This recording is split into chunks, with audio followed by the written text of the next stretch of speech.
সুনামগঞ্জের দোয়ারা বাজার উপজেলার সীমান্তে গরু চোরা কারবারিদের লক্ষ্য করে বিএসএফের গুলিতে একজন বাংলাদেশি নিহত হয়েছেন। 11 জুলাই দিবাগত রাত 1টার দিকে দোয়ারা বাজার সীমান্তে ভাঙ্গারপাড় এলাকায় এই ঘটনা ঘটে। নিহত শফিকুল ইসলাম উপজেলার লক্ষ্মীপুর ইউনিয়নের ভাঙ্গাপাড়া গ্রামের কিতাব আলীর ছেলে।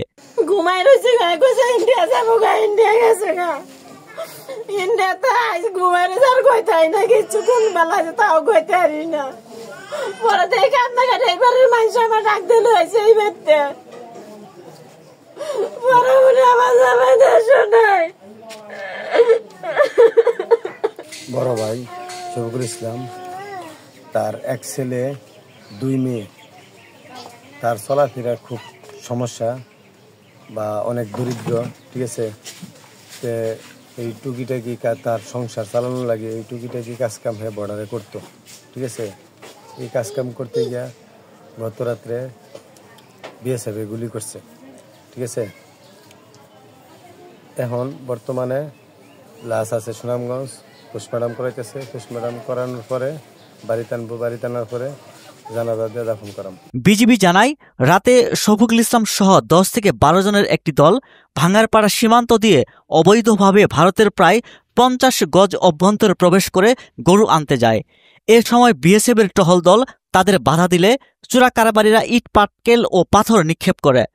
জবাবে বিএসএফের সদস্যরা প্রথমে 4 থেকে 5টি সাউন্ড গ্রেনেড নিক্ষেপ করে, পরে 3 থেকে 4 রাউন্ড গুলি চালায়।